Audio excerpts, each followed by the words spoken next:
Boa tarde, gente. Vê só, hoje a gente está iniciando, tá certo, a terceira unidade.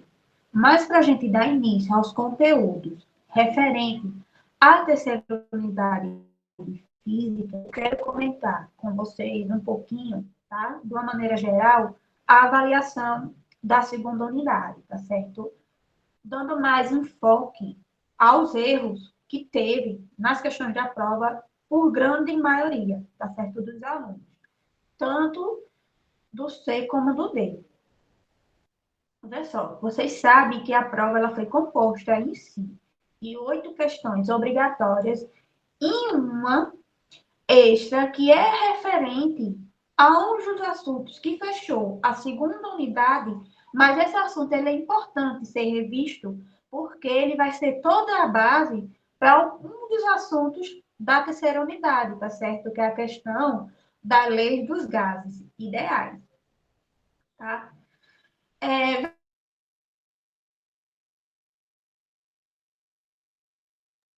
De erro foi referente à primeira questão, tá certo?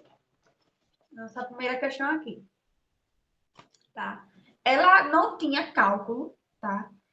Ela tinha em torno não, tinha 5 alternativas de A, E, certo? Ela dizia o seguinte: toda substância ela apresenta, tá, uma propriedade física que determina qual é a quantidade de calor necessária por unidade de massa desse corpo para que sua temperatura varie de 1 grau Celsius ou 1 Kelvin. Então, essa propriedade e sua unidade física no Sistema Internacional de Medidas de Unidades são iguais a, tá? Letra A, calor específico e joule por Kelvin vezes quilograma. Letra B, calor específico e calorias por grama vezes grau Celsius. Capacidade térmica e joule por Kelvin, tá certo? Calor latente e joules por quilograma, tá? Coeficiente de dilatação volumétrica que tem a unidade por grau Celsius a menos 1, tá certo? Agora, do que vocês já viram, referente à segunda unidade, o que vocês diriam que era a resposta correta dessa primeira questão? Agora, letra A, letra B, letra C ou letra D ou letra E?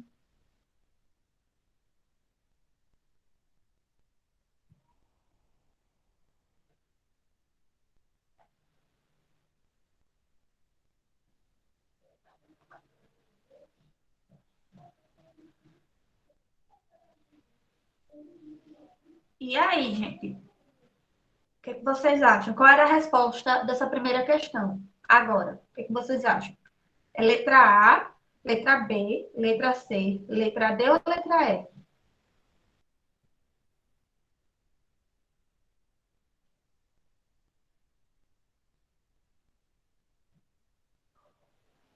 Boni, você colocou a resposta que Grande Maria colocou, tá certo? Essa não é a resposta da questão, tá? Eu vou explicar o porquê. Vê só. Qual é a propriedade que a gente está trabalhando aqui, tá? Ela tem que relacionar calor, o quê? Tem que relacionar a massa, tá? Que é o M, tem que relacionar a temperatura, tá certo? Vamos lá. Na letra E, ela está falando que é o coeficiente de dilatação volumétrica. A fórmula do coeficiente de dilatação volumétrica, ela está relacionando, tá certo? A temperatura, ela está relacionando a massa, tá? E ela está relacionando o calor quando a gente vai olhar para a fórmula de dilatação volumétrica. Não. Então, essa alternativa está errada, tá certo? Calor latente. Quando a gente olha para a fórmula de calor latente, a gente vê que ela tem apenas relação à quantidade de calor ou à massa, tá? Ela tem a relação entre essas duas grandezas, certo? Mas não tem relação com a temperatura, porque na questão está dizendo que vai variar entre 1 grau Celsius ou 1 Kelvin, tá certo? Então, essa aí já está errada. A letra C, capacidade térmica, tá certo? A mesma coisa, porque a gente calcula a capacidade térmica pelo C maiúsculo igual a Q dividindo a variação de temperatura, não é isso? Então, a gente apenas tem a relação do calor e da variação de temperatura. Mas cadê a massa, como está dizendo na questão? Então, as únicas alternativas que poderiam ser, tá? As duas corretas que a gente ficaria em dúvida, tá certo?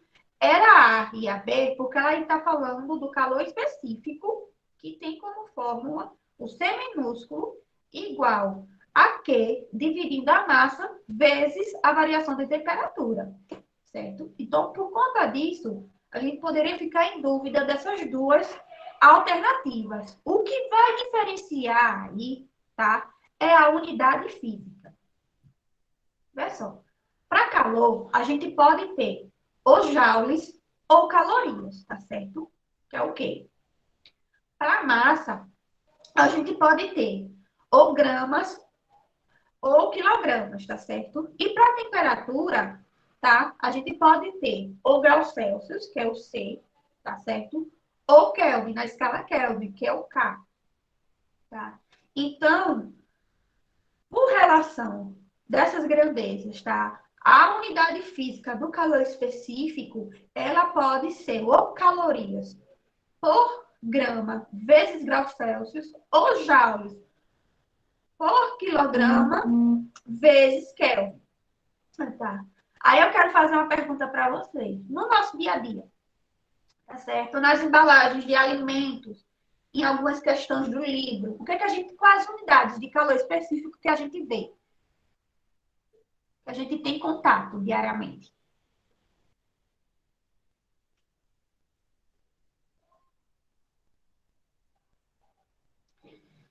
Tem quilo, tá certo? Quilogramas, ela a gente tem contato.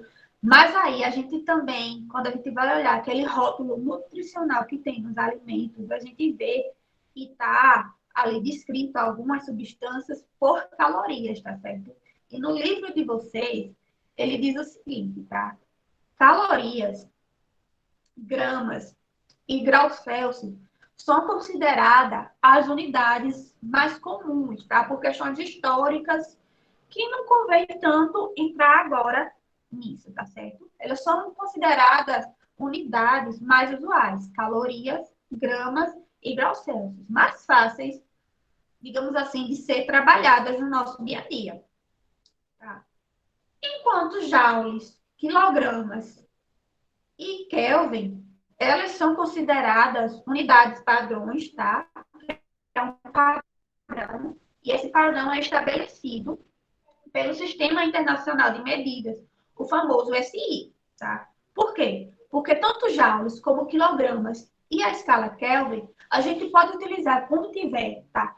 Em qualquer local, tipo, fora de Pernambuco, quando a gente vai para Alagoas, ou fora do Brasil mesmo, a gente pode utilizar essas unidades, que essas unidades são consideradas padrão e é estabelecido, tá, pelo Sistema Internacional de Medidas por conta de determinadas condições, tá certo? Então, essas unidades, Joule, quilograma e Kelvin, faz parte, tá certo, do Sistema Internacional de Medidas por conta disso.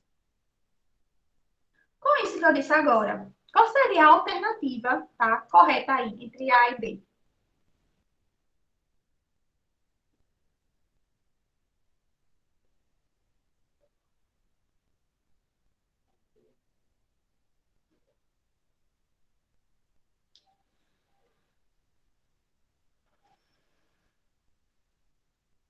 Vamos ver só. Vou sintetizar as respostas de vocês, certo? A resposta certa aqui, tá certo, seria a letra A, tá? Porque ela está dizendo que é calor específico, joules por quilograma vezes Kelvin, por conta, certo, de uma palavrinha não, de um conjunto de palavrinhas que está no enunciado da questão, Olha só, ele está pedindo, tá? Ou está dizendo que toda substância ela vai apresentar uma propriedade física, tá certo? Que essa propriedade física, nesse caso aqui, ela é determinada, tá? Pela quantidade de calor necessária por unidade de massa, tá? Que a temperatura ela vai variar entre 1 grau Celsius ou 1 Kelvin, tá certo? Essa propriedade, sua unidade física, a gente vai considerar aqui o Sistema Internacional de Medidas ou de Unidades, tá certo? Que é o famoso SI. Então, por conta que a gente deve considerar o Sistema Internacional de Unidades, qual vai ser a propriedade física? Ô, João Paulo, é assim, eu não coloquei nos slides, tá certo? A questão, porque eu estou fazendo um comentário geral, tá? Sobre alguns erros que foi cometido por grande parte de vocês na prova, tá certo? Porque aí eu comentando isso, a gente vai conseguir entender nos próximos assuntos que está relacionado com isso, tá certo? Visualizando melhor. Tá bom? Inclusive no assunto que eu vou passar aqui nos slides.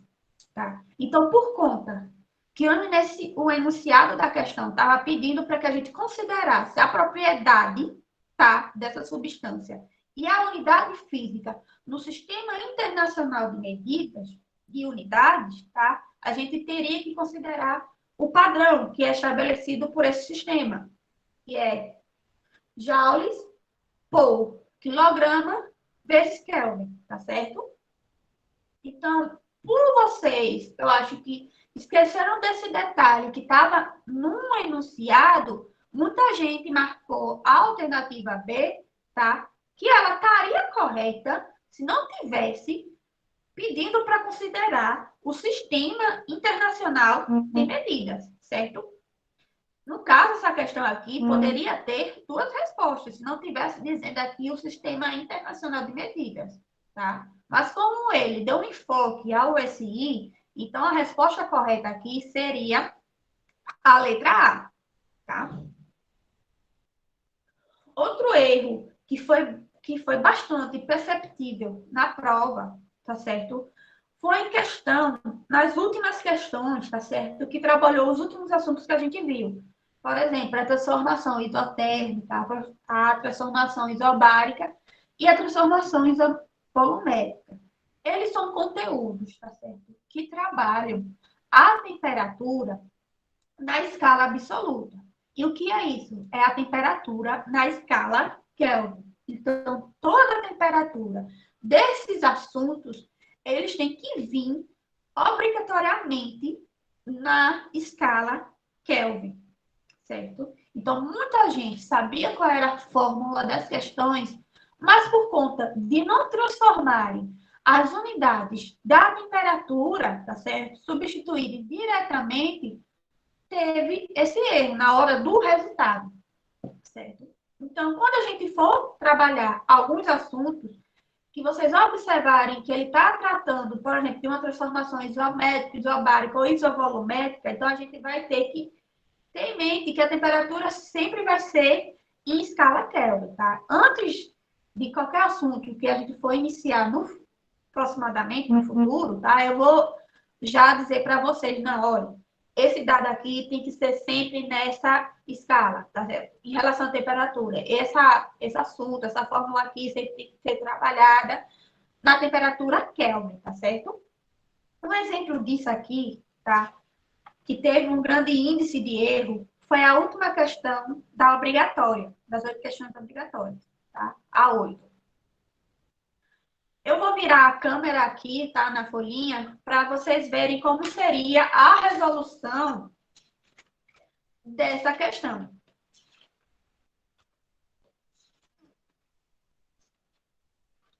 Certo? Aí vocês me dizem se está visualizando direitinho.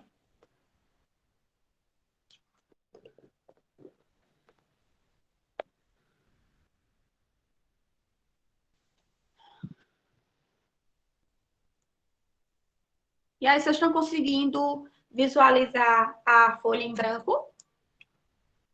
Sim, professor, tanto para ver. Ó, vejam só.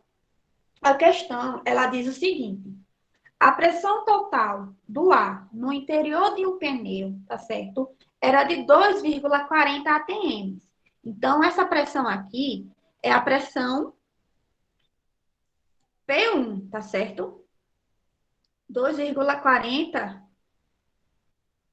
atm, tá? Quando a temperatura do pneu era de 30 graus Celsius. Então, a temperatura desse pneu era de 30 graus Celsius. Certo? E depois de um determinado tempo dele ter rodado, tá?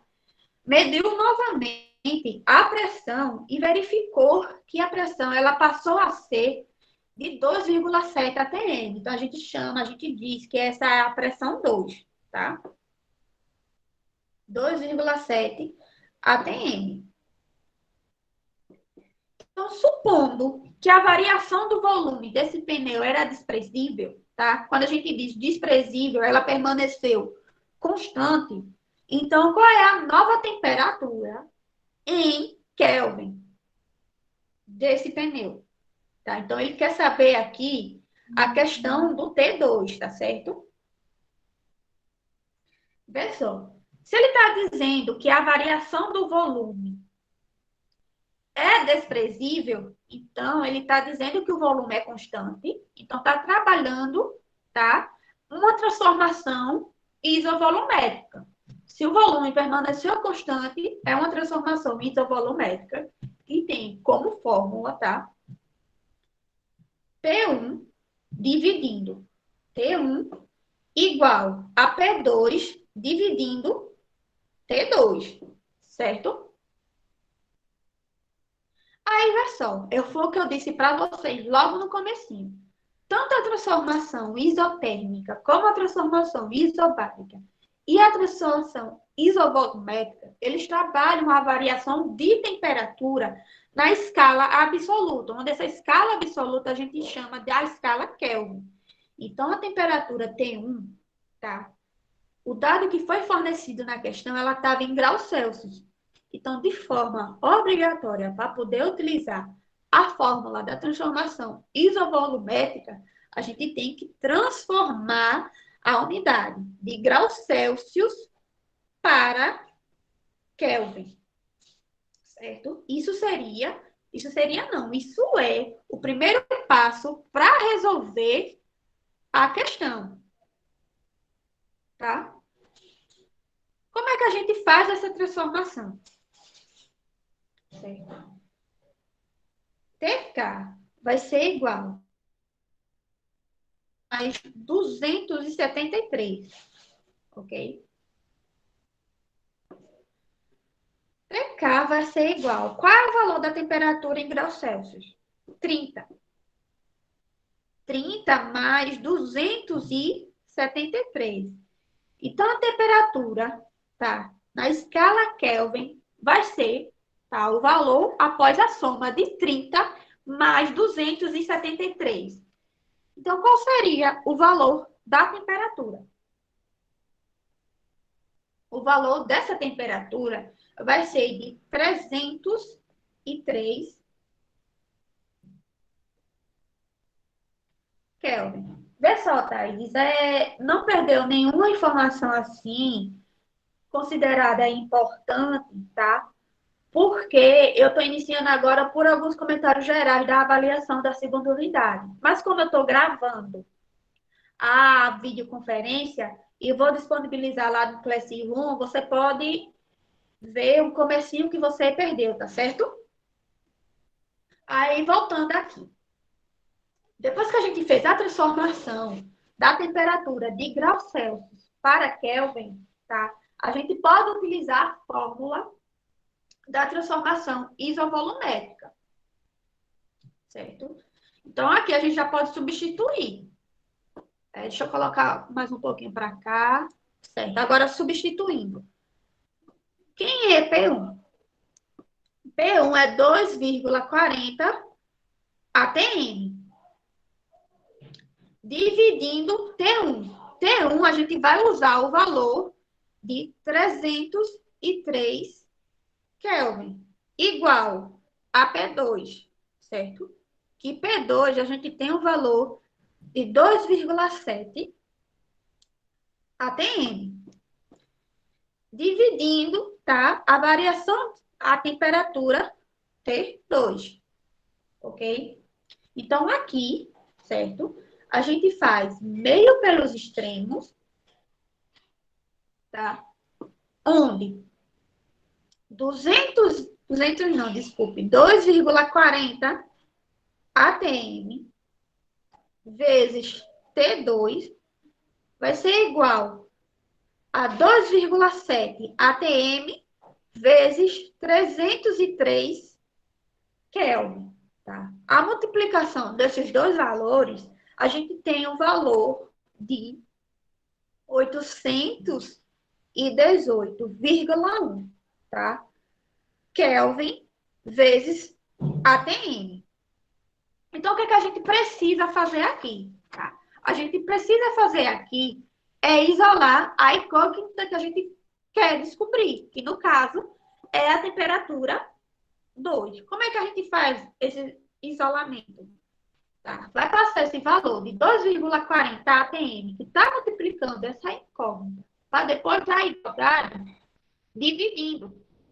Então, vai ser T2 igual a 818,1 Kelvin vezes atm dividindo, tá? 2,40 atm. Então, qual vai ser o valor da variação? Da variação, não, desculpa, eu estou com o nome variação na cabeça, mas qual é o valor da temperatura 2, tá?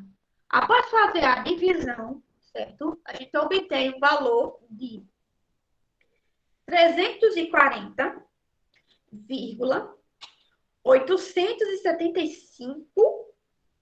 O quê? Tá? Lembrando que duas unidades iguais, tanto na multiplicação como na divisão, a gente corta. Cortando essas unidades, qual é a que sobra? Que é a unidade de temperatura. Kelvin. Então, a unidade da temperatura T2 vai ser na escala Kelvin, que temos 340,8. 875 Kelvin, tá? Eu coloquei 3 casas decimais após a vírgula, mas se vocês tivessem me entregado o resultado apenas com 2 casas decimais ou com uma casa decimal, estaria correto, tá? Muita gente perguntou, mas se eu quiser colocar o valor inteiro de 340, não estaria tão correto assim, porque se a gente for levar em consideração a questão do arredondamento, qual é o número depois da vírgula que tem? Né? 8.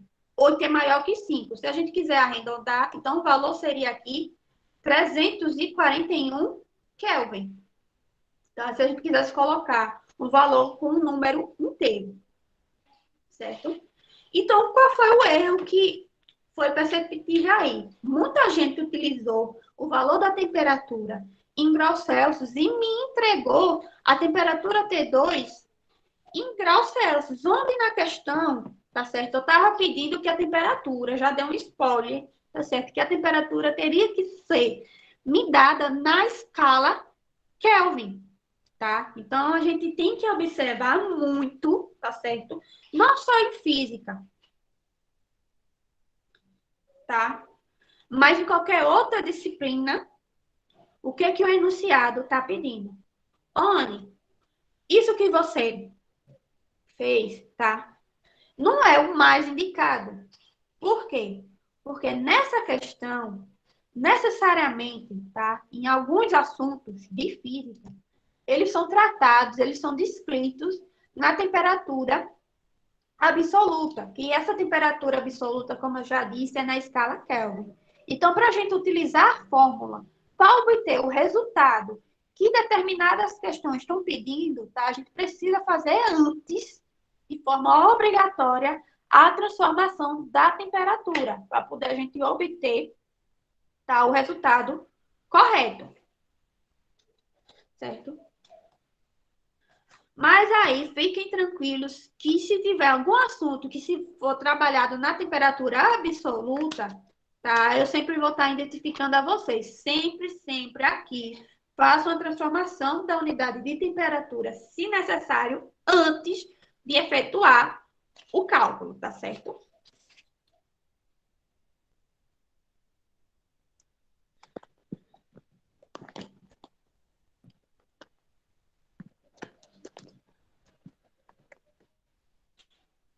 Então, vamos lá, tá? Para o próximo conteúdo, tá certo? Ó,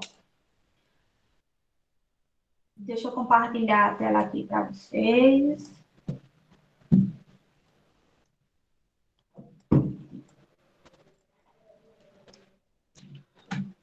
E aí, tá aparecendo?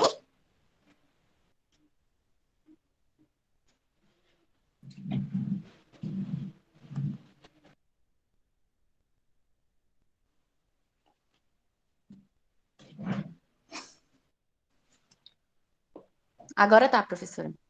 Agora tá, né? Então, vê só. A gente vai continuar, tá? No estudo dos gases. Agora, nesse comecinho da terceira unidade, tá certo? O que eu quero conversar com vocês, tá? Porque vai ser mais uma conversa.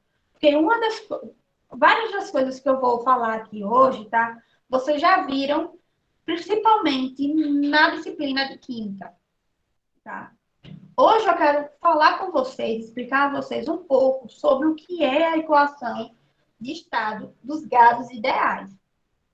Ok? Que nessa equação dos estados de estado dos gases ideais, a gente tem o famoso princípio de Avogadro, tem a questão da quantidade de matéria, a famosa constante de Avogadro, e a massa molar. E todos esses três pontos que eu citei aqui, tá? São pontos que a gente viu ou no começo da disciplina de física, ou lá na disciplina de química, tá? Quando a gente fala da quantidade de matéria, que a gente está falando do número de mols, o famoso N, tá certo? E agora, a constante de Avogadro, a gente vê bem, a gente vê melhor, tá? Mais explicadinho na disciplina de química. E a questão da massa molar, que tanto a gente vê, que a gente já viu aqui no comecinho, tá? E lá na disciplina de química também. Mas o que é que eu quero falar com isso? Que esse cientista que vocês estão vendo aqui na fotinha, tá?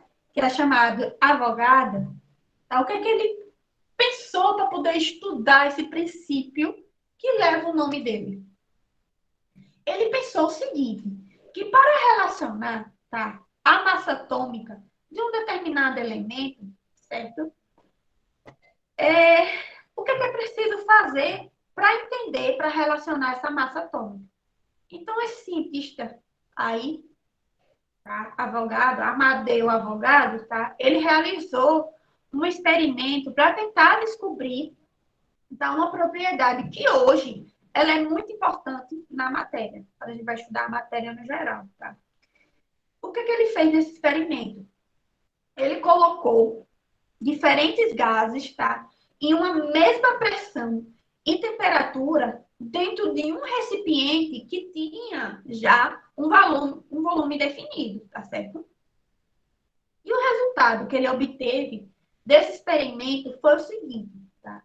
Que quando colocado uma mesma quantidade de substâncias diferentes, o volume que era obtido dentro desse recipiente, ele ia permanecer o mesmo, tá certo? Então, como é que poderia ser explicado essa propriedade da matéria? O fato dessa descoberta mudaria no entendimento na época de química e física. Entendeu? Ele começou a se questionar, a querer entender os resultados que ele obteve no experimento que ele realizou. E após novos estudos, depois de novamente realização do mesmo experimento, ele conseguiu, tá, criar uma nova grandeza, que a gente chama tá? De uma nova grandeza química. Que a gente diz que é ou a hipótese ou a lei de Avogadro, tá certo?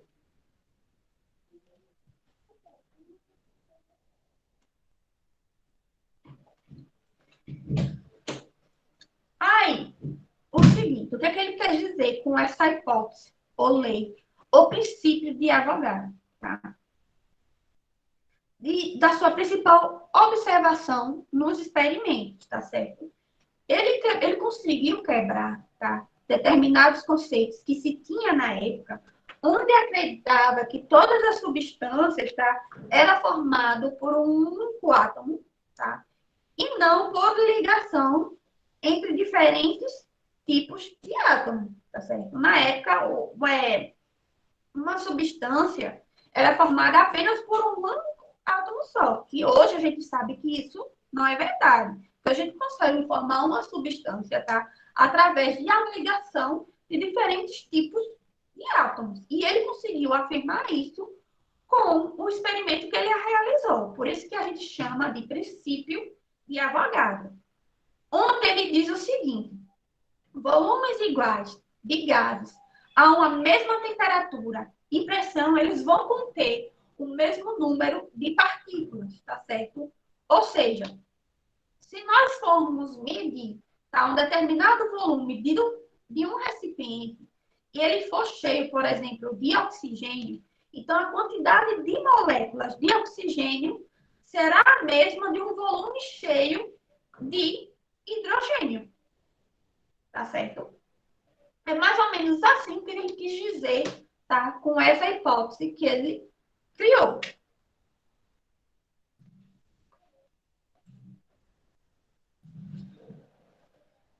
Então, assim, sintetizando melhor, tá? Essa hipótese de Avogadro, ela vai se basear principalmente na ideia que as distâncias intramoleculares das substâncias, tá? No estado gasoso, elas vão ser muito maiores, como a gente já sabe, tá? Não é isso?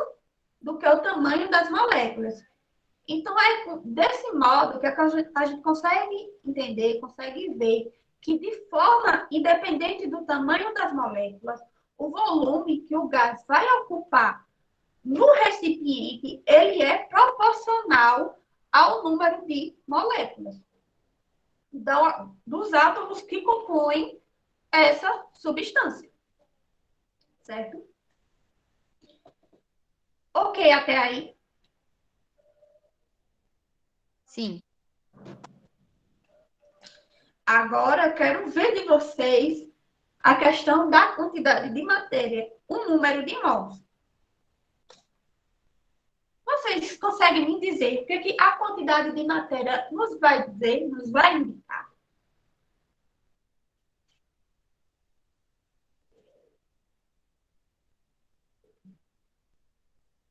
Alguém lembra? Professora, eu não entendi que cortou. Ó, eu quero só saber de vocês, assim, se vocês têm ideia, o que a quantidade de matéria, o número de mols, nos vai dizer. Tá certo que eu estou dando já um spoiler da resposta nos slides, tá? Mas eu quero saber de vocês. Aqui é só a definição do número de mols.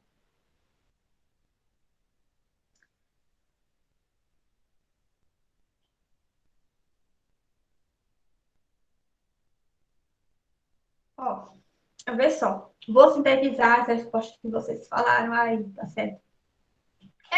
A quantidade de matéria é um tipo de grandeza que ela nos vai indicar que a quantidade, tá, de entidades elementares de átomos, sendo eles moléculas, íons, elétrons e diversos outros, tá, de uma amostra de material é chamado de quantidade de matéria e a gente chama no Sistema Internacional de Medidas do número de mols, tá? Então, mol é uma quantidade de matéria, de substância, tá? De um determinado sistema que vai conter a mesma quantidade de átomos ou moléculas existentes, por exemplo, tá? Na questão de 0,012 quilogramas de carbono. Então, numa massa de um determinado átomo, tá? Que nesse caso aqui, como exemplo, eu escolhi o carbono, o número de mols dele, ele vai ser a mesma em relação à quantidade de átomos ou moléculas do carbono, tá? Que a gente sabe como é que se calcula o número de mols, certo? Então, a gente considerando um conceito de mol aí, a gente identifica que esses conceitos introdutórios que a gente está vendo agora, tá? Em questão de mol, que é a quantidade de matéria, tá?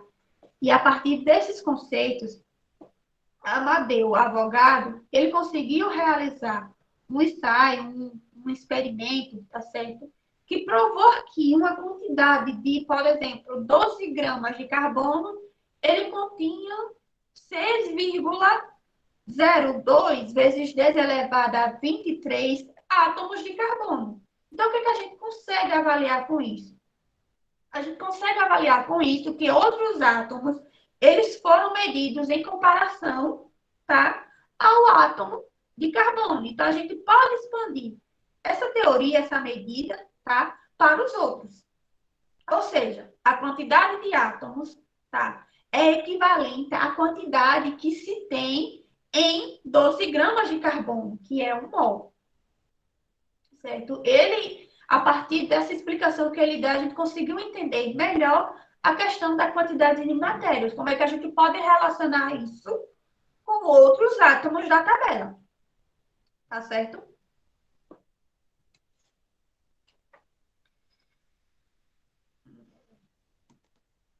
Então, de acordo com o princípio de Avogadro, tá? Um mol de qualquer gás que irá ocupar sempre o mesmo volume, tá certo? Medido nas mesmas condições de temperatura e pressão, que a gente diz que é condições isotérmicas e isobáricas, tá certo?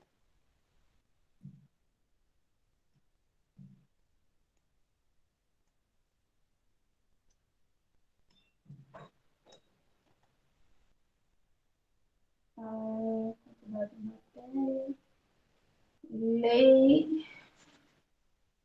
Então, aí veio, tá? Depois desses ensaios, depois desses experimentos, vem a lei de Avogadro, tá?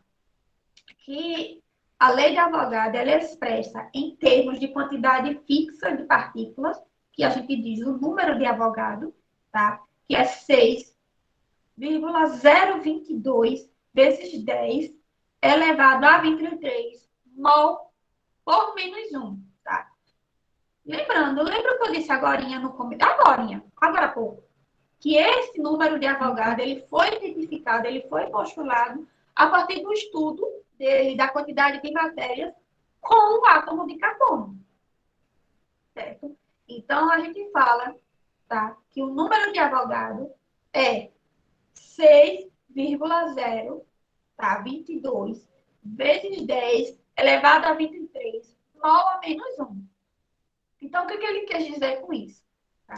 Assim como uma dúzia contém 12 unidades, um mol vai conter um número de partículas de Avogadro. Certo? Quer que sejam íons, átomos ou moléculas. Onde o número de Avogadro é esse que eu acabei de dizer para vocês, tá certo?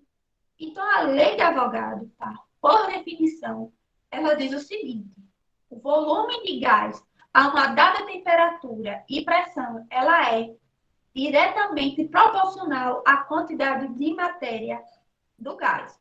Tá? Para a gente entender melhor o que é, o porquê, como foi que ele chegou, tá, a esse número. Tá? Que a gente diz que é a constante de Avogadro. Beleza, professora, mas e aí o que, que tem a ver, tá, agora? A questão da massa molar aí nesse assunto, tá? Olha só, como é que a gente calcula a massa molar? Tá? A gente tem a fórmula do número de mols, que é M igual a M, tá? Dividindo o M grande. Onde esse M minúsculo, ele significa ser a massa da substância que está sendo utilizada, tá? Que é dada ou em quilogramas ou em gramas, tá? E a massa molar vai ser a massa dos elementos químicos que compõem a substância que está sendo estudada, que está sendo utilizada, tá certo? Então, a gente consegue obter a massa molar através da fórmula de números de mols ou quantidade de matérias, tá certo? Aí, vê só. A massa de um determinado conjunto ou substância, tá? Ele vai conter um mol de entidades elementares ou um mol de átomos, tá? Que é denominada de massa molar. Então, a unidade da massa molar vai sempre ser gramas por mol, certo? Um exemplo disso. Qual é a massa molar do hidrogênio? Só do hidrogênio.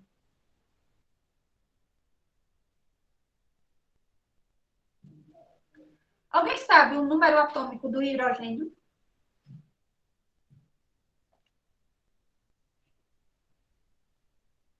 1. Pronto. Se essa substância que a gente está sendo estudada, tá? Está sendo estudada, ela só for composta por hidrogênio, então, como a massa molar, tá? É encontrada através da soma dos elementos químicos que compõem, tá? A substância, então a massa molar do hidrogênio vai ser de 1 grama por mol, certo? E levando em conta de outro elemento químico, um exemplo desse, por exemplo aí, o oxigênio, tá? A massa molar do oxigênio vai ser 16 gramas por mol, ok? É mais ou menos para vocês terem uma ideia de como é que a gente obtém a massa molar. Então, quando a gente conhece a massa molar e a massa de determinada amostra de substância que está sendo estudada, a gente pode calcular a quantidade de matérias, tá? Dessa substância, por meio da razão entre essas duas massas, que é a fórmula do número de mols, tá bom? Então, juntando, considerando a fórmula da quantidade de matérias e do número de mols, que é a mesma, tá? O que a gente pode entender quando a gente relaciona com a constante de Avogadro, tá? Que é chamado de N. Por exemplo, com o número total de moléculas de uma amostra de gás, é produzido uma determinada quantidade de matéria, tá certo? Pela constante de Avogadro, tá? A constante de Avogadro, como é que a gente sabe, certo? Esse número. A gente representa esse número, tá? Essa quantidade de matéria, com N maiúsculo, igual ao número de mols vezes a constante de Avogadro, que a gente sabe que essa relação vai ser através de N dividido V, que vai ser igual à constante, tá? Dela. E a partir dessa relação com o princípio de Avogadro, com a massa molar e a quantidade de matéria, que a gente finalmente entra na questão dos estudos dos gases, tá? Quando a gente vai falar um pouquinho da equação de Capron, tá? Que a equação de Capron foi o assunto da questão extra da prova de vocês, certo? Onde a gente pode utilizar, tá? Duas fórmulas, duas expressões da equação de Capron. P vezes V igual a N vezes R vezes T, ou P vezes V igual a N vezes KB vezes T, tá? Onde R e KB vai ser as constantes da equação de Capron, tá certo? Como foi que chegou a essa equação? Pessoal, em torno de 1800 e por aí, que eu não lembro exatamente o ano, tá? Capron tendo em base certas relações que foram descobertas por esses cientistas que a gente já estudou, Boyle, Mariotti, Charles e Gay-Lussac, tá? Kepler, ele conseguiu concluir a relação entre pressão, tá? Temperatura e volume. E o que foi que essa relação, que ele conseguiu concluir com essa relação, tá? Que pressão, temperatura e volume, ela é proporcional ao número de moléculas de gás, tá? E não à sua massa. E com isso, ele conseguiu estabelecer, tá? Essa equação que ficou conhecida com o próprio nome dele, a equação de Kepler, ou a equação de estado dos gases ideais, tá certo? E aqui, como vocês podem observar, tá? Tem um quadradozinho bem vermelho para vocês prestarem atenção que a equação para o estudo dos gases são válidas apenas para temperaturas absolutas, certo? Portanto, a gente deve trabalhar sempre com temperatura na escala Kelvin. Então, quando a gente observar que vai estar tratando da equação de Kepler, então a temperatura dela sempre vai ser na escala Kelvin, tá certo? Eu vou disponibilizar o material, mas vocês tenham em mente isso, tá certo? Preste bastante atenção nisso, ok? A equação de Kepler, ela vai relacionar variáveis de estado. Quais são essas variáveis de estado que a gente já viu? Pressão, volume e temperatura, tá certo? Lógico também que a quantidade de matéria de um gás ideal. E essa relação, tá? Pode ser possível através de duas expressões, que foi o que eu acabei de apresentar para vocês, tá certo? Onde P vai ser pressão, V, volume, R, a constante universal dos gases perfeitos, tá? Que essa constante, ela é tabelada, que tem por número, tá? 8,31 joules por mol vezes Kelvin, tá certo? Ou ainda pode ser, tá? 0,082 atm por litro vezes litro por mol vezes Kelvin, tá certo? Como é que eu vou saber, professora, qual constante universal dos gases perfeitos eu vou utilizar? Na questão, ela sempre vai vir fornecendo esse dado, tá certo? Na questão vai vir fornecendo. Então, a constante universal dos gases perfeitos que vier na questão, tá? O R é o que você vai utilizar na fórmula. Se vier o R, tá? A gente sabe que a expressão que vai ser utilizada vai ser a primeira expressão, como vocês estão vendo aqui, tá certo? Mas e aí, se vier, tá? O KB, que é a famosa constante de Boltzmann, tá certo? Que é obtida através de KB igual a R dividindo N, tá? Onde R a gente sabe que é a constante dos gases perfeitos, certo? E N é quando a gente fala, tá? Do número total de moléculas, certo? E T a gente já tem em mente que é a temperatura na escala absoluta, então a temperatura vai ser em Kelvin. Então, para utilizar a fórmula, façam antes, se necessário, a transformação de temperatura, certo? E aí sim, P vezes V vai significar C, a energia contida em um gás, certo?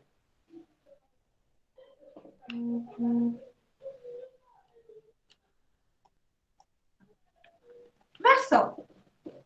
Em um estado normal de um gás, a gente pode ter a pressão em 1 atm, tá? Ou em 760 mmHg. O que significa mmHg? Tá? Significa mililitros de mercúrio, tá certo? Que isso é uma unidade de medida convencional para medir a pressão, tá certo? Então, pode vir a pressão em atm ou em mililitros de mercúrio, tá certo? Que é o mmHg, tá? E a temperatura na escala absoluta, que é 273 Kelvin, tá certo? E isso vai ser o estado normal e o gás, como a gente está trabalhando com os gases ideais, tá certo? E aí agora eu quero apresentar, tá, a questão da lei geral dos gases ideais, tá? Então, o que, é que a gente vai considerar aqui? A gente vai considerar um gás em um estado 1 e um gás em um estado 2, tá? Onde no estado 1 a gente tem P1, V1 e T1, e no estado 2 a gente tem P2, V2 e T2. E como é que a gente obtém essa relação, tá? Para ter a lei geral dos gases ideais? Através da equação de Capron, tá certo? Onde a gente vai substituir tanto o estado 1 como o estado 2, certo? Utilizando a equação de Capron. Aquela primeira expressão que a gente viu aqui, tá? P vezes V igual a N vezes R vezes T, tá certo? Utilizando essa expressão aqui e relacionando, tá? Os estados 1 e 2 dos gases, a gente tem o seguinte: P1 vezes V1 igual a N vezes R vezes T1, tá certo?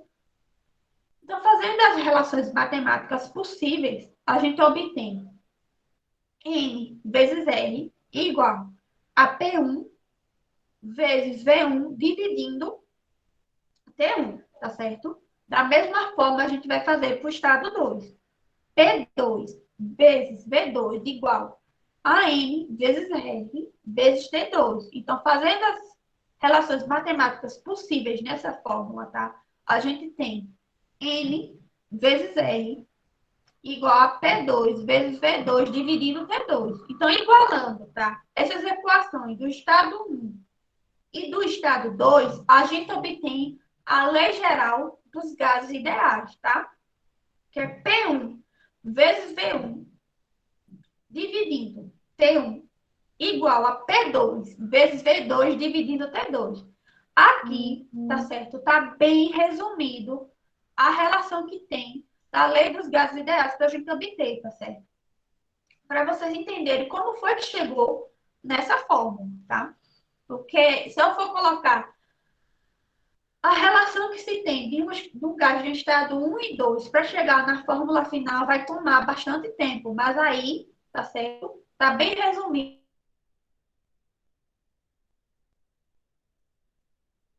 tá? Ideal, tanto no estado 1 como no estado 2, para chegar na fórmula da lei geral dos gases ideais.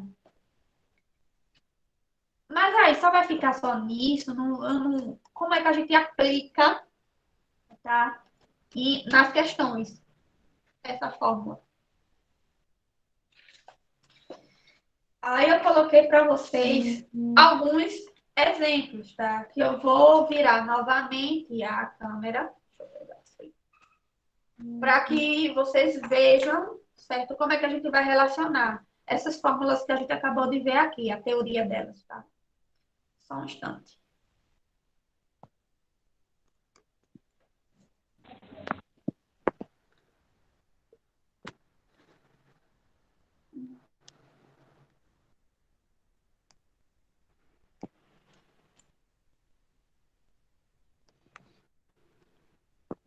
Vê só, eu vou parar de compartilhar aqui para que vocês consigam observar, tá certo? A questão. Ó, a primeira questão que eu coloquei aqui, tá? Nos slides que eu vou disponibilizar para vocês, certo?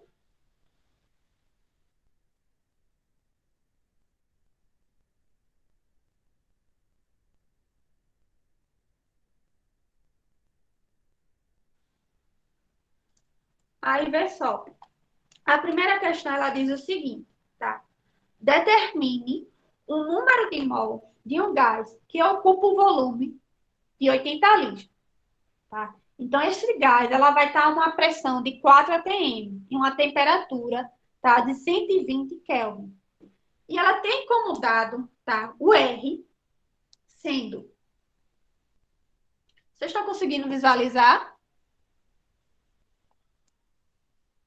Sim. O R, tá? Que é a constante universal dos gases ideais, ele vai ser de 0,082, tá? ATM por litro, tá? Mol por Kelvin, certo? Então, aqui a gente sabe que a constante universal dos gases que vai ser trabalhada, das duas que a gente viu, vai ser essa aqui.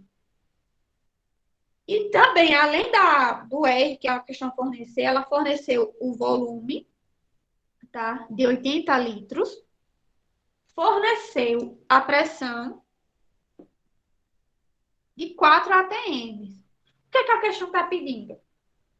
Ela está pedindo o número de mol desse gás. Então, ela está pedindo o N. Qual é a fórmula que a gente vai utilizar? Se a gente está assumindo que é um gás ideal. A gente vai utilizar, tá?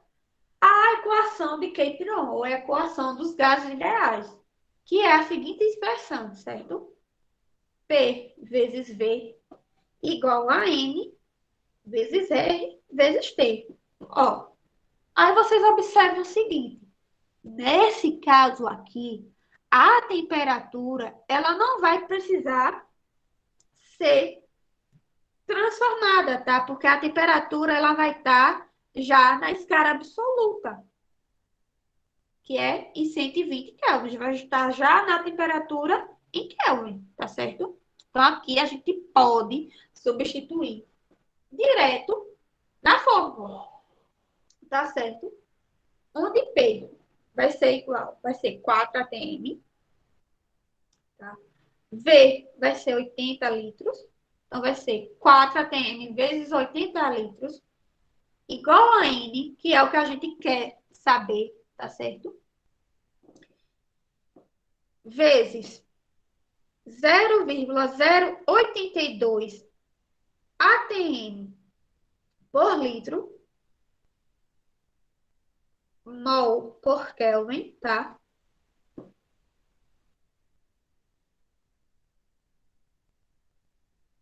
Vezes a temperatura, que é 120 Kelvin.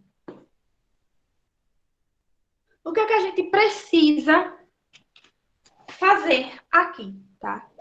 A gente faz as multiplicações necessárias antes da gente isolar a incógnita que a gente quer saber, certo? Então, 4 vezes 80, a gente obtém o valor de 320 atm, tá? Vezes litro, certo? Igual a N, tá? Vezes 0,082, tá? Vezes 120. Então, a gente obtém um valor de 9,84. Qual seria a unidade nessa questão? Pessoal, aqui a gente vai cortar, tá? A unidade Kelvin com Kelvin. Aqui vai sobrar aqui, certo? Vai ser ATM vezes litro por mol, tá? Então, o que a gente precisa fazer aqui? Isolar a incógnita que a gente quer descobrir, que vai ser isolar N. Onde o número que está multiplicando N vai passar para antes ou depois da igualdade, dividindo, tá certo? Nesse caso aqui vai ser para antes da igualdade. Então, 320 ATM vezes litro, tá? Vai ser igual, dividindo 9,84 ATM, tá? Vezes litro por mol. vai ser igual a N. Quanto é que a gente vai obter aqui? Qual vai ser o valor de N que a gente vai obter aqui? Tá.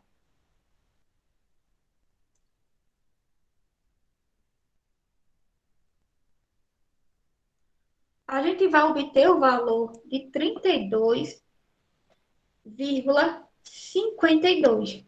Mas vai ser só 32,52? Qual é a unidade de N, do número de mols, de quantidade de matéria? E aí?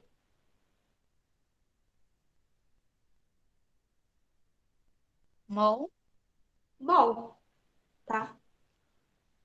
A unidade física de N, de quantidade de matérias, de número de mol, já até deu um spoilerzinho.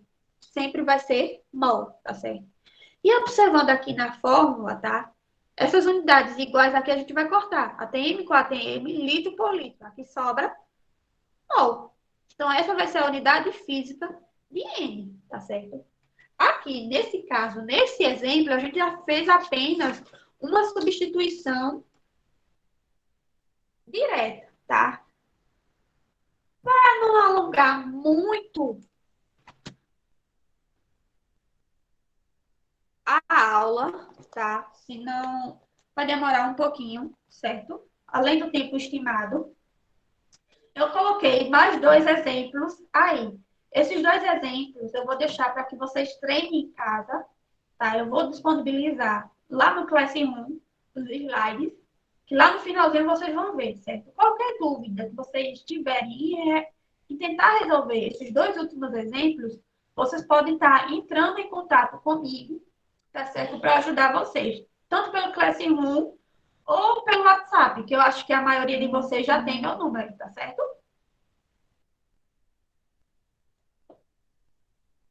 Alguma dúvida em relação a isso?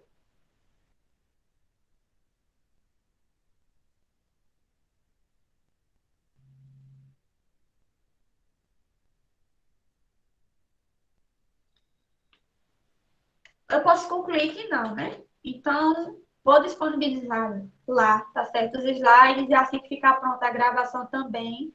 Quanto à questão da lista de frequência para vocês assinarem, tá certo? Pessoal, né, que eu vou falar com vocês agora sobre isso. Segunda vai ser a Albermec, as Olimpíadas de Matemática, tá? Então, segunda, não vai haver aula para vocês.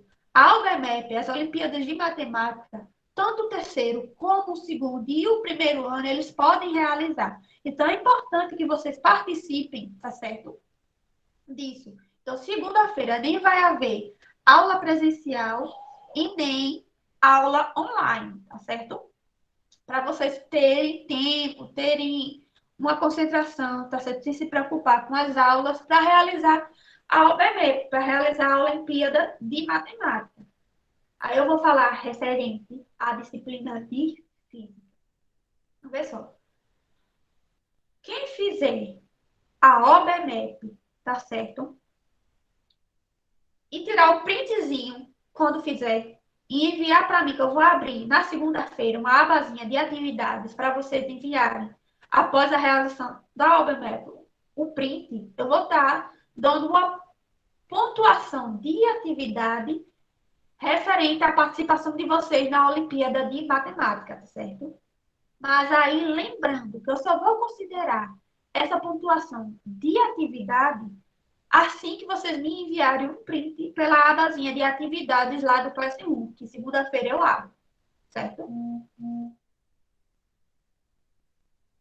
Dúvidas em relação a isso?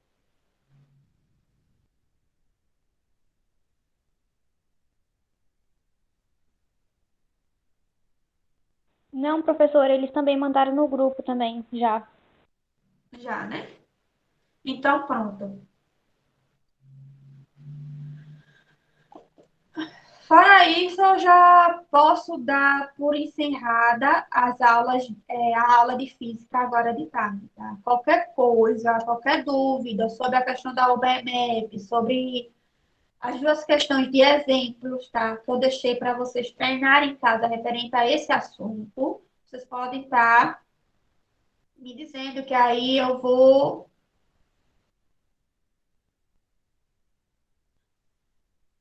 Anne, eu vi agora aqui no chat, vê só o comentário, a reunião que a gente teve na sala dos professores hoje, tá? Houve essa mudança de data, aí tá dia 26 para ser realizada a da nossa escola, tá certo? Que vai ser no formato online.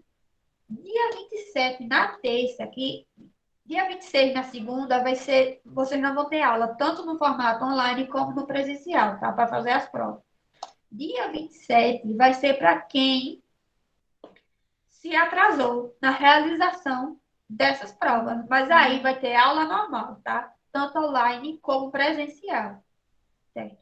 Dia 28 é para as demais escolas, demais localidades, tá? Porque a data da nossa escola que escolheu para ser realizada foi dia 26. Dia 27 para os atrasados que não conseguiram realizar no dia 26, tá? Então, vou encerrar a videoconferência e aguarde agora só a postagem, tá? Da lista de frequência, da conferência gravada e dos slides para vocês treinarem as duas últimas questões e exemplos, tá? Beijos e até a próxima. Obrigada.